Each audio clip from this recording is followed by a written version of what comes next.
है गाइस, आप सभी का स्वागत है आपके अपने यूट्यूब चैनल बैंकिंग सक्सेस पे। ऑल ऑफ अस चैनल को सब्सक्राइब कर लीजिए और टेलीग्राम चैनल अभी तक ज्वाइन नहीं किए तो ज्वाइन कर लीजिए। वहाँ पे बहुत सारा आपको फ्री में स्टडी मटेरियल मिलता रहता है, पीडीएफ्स वगैरह। और अगर आपको कोई भी डाउट है तो कमेंट सेक्शन में ज़रूर पूछ लेना।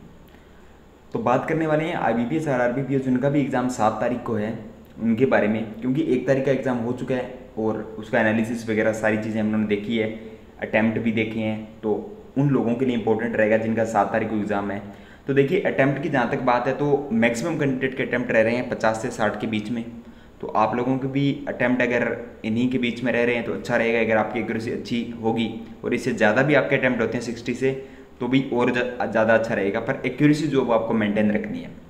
इसके अलावा जो एग्ज़ाम का ट्रेंड है, रीजनिंग सेक्शन की बात करूँ पहले, तो उसमें यही है कि आप लोगों की 3 या 4 टाइप की जो पजल्स है वो आप लोगों की मेनली आ रही है, जिसमें मंथ वेस्ट पजल तो हर एग्ज़ाम में हर शिफ्ट में देखने को मिल रही है।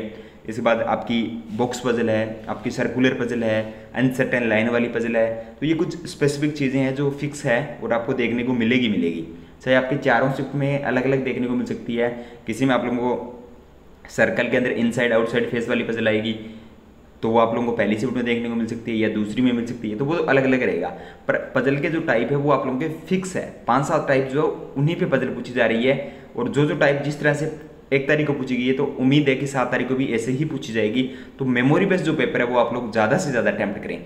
और ओली बोर्ड की तरफ से मेमोरी बेस्ड पेपर जो 4 तारीख तक रखा गया है, तो कल लास्ट है, तो आप लोग उसको जरूर अटैम्प्ट कर लो। क्योंकि उसमें एग्जैक्ट क्वेश्चन जो एग्जाम के थे वही डाले गए हैं। तो आप लोग उस टेस्ट को जरूर जो अटैम्प्ट करना है, ओली बोर्ड वाले को लिंक मैं डिस्क्रिप्शन में लगा दूंगा, एकदम फ्री है, आप लोग जाके अटैम्प्ट कर लेना।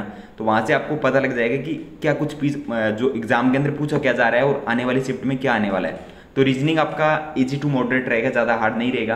पर एक मैं आपको सजेशन ये देना चाहूँगा कि रीजनिंग के अंदर आप अगर किसी पजल में स्टक हो रहे हो तो उसको ज़्यादा टाइम ना दें। अगर पजल आपने 2 बार ट्राई कर लिया, पजल नहीं बन रही है, तो उस पजल को एक बार आप लोग स्किप करें। और उस पजल पे आप लोग लास्ट में एग्जाम के जब अगर आपके पास टाइम बचता है, आप लोग 60 या 55 के अराउंड सेफ स्कोर करने के बाद आपके पास टाइम बचता है, तो उस पजल पर दोबारा आइए आप लोग और उस पजल को आप लोग हिंदी के बजाय इंग्लिश में ट्राई कीजिए। तो हो सकता है कि हिंदी में आपसे कोई इन्फॉर्मेशन स्किप हो रही है और इंग्लिश के अंदर वो चीज़ आपसे स्किप ना हो। तो इसलिए आप लोग अगर कोई पजल स्टक हो रही है, नहीं बन रही है, तो उसको लास्ट में ट्राई करें। ये आप लोगों के लिए इंपॉर्टेंट रहेगा। इसके अलावा आपके सिलोजिज्म्स है, इनइक्वालिटी है, ब्लड रिलेशन है, डायरेक्शन है, छोटे वाले क्वेश्चन आपके कोडिंग डिकोडिंग है, वो तो है ही है आप लोगों के। तो उन पर भी आप लोग कमांड बना लीजिए, वहाँ से टाइम बचेगा, वही टाइम पजल के अंदर आप लोग कवर कर पाओगे। इसके बाद क्वांट सेक्शन की अगर बात करें तो क्वांट के अंदर नॉर्मली कुछ नहीं देखने को मिल रहा।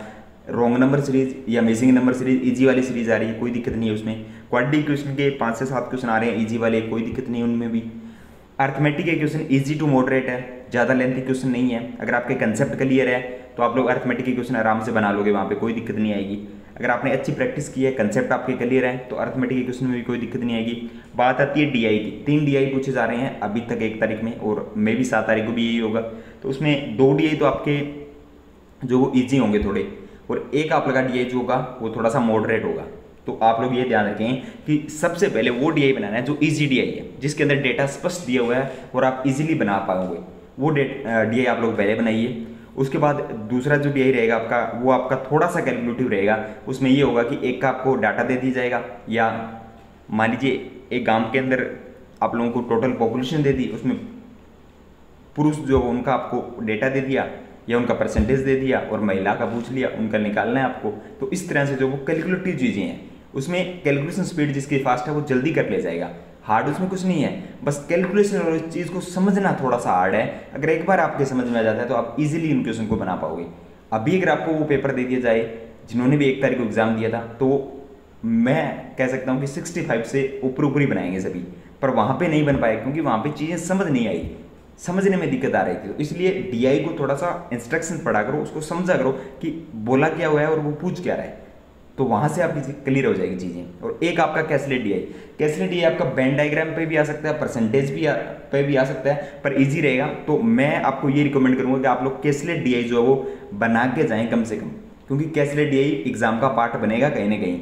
और आपकी रॉन्ग नंबर सीरीज की आप लोग प्रैक्टिस करो, कैसलेट DI की प्रैक्टिस करो। आप लोग कैलकुलेशन थोड़ा सा आप लोग अपना बढ़ा लो कि अगर परसेंटेज वगैरह दिया होगा आपको किसी DI में, तो आप जल्दी उसको कर पाओगे।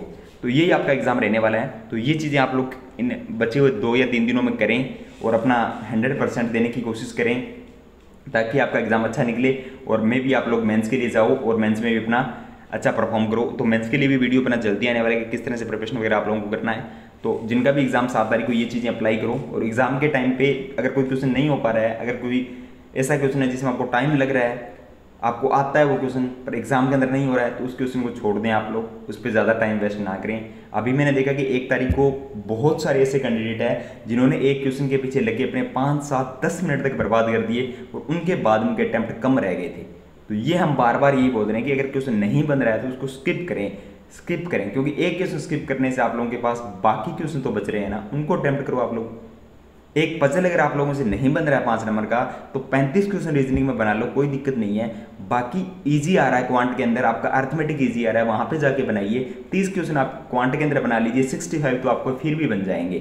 तो आप लोग ये ध्यान रखें कि अगर पजल में कहीं स्टक हो रहे तो उनको एक स्किप करो, स्किप करना ही पड़ेगा अगर एग्जाम आपको क्वालिफाई करना है।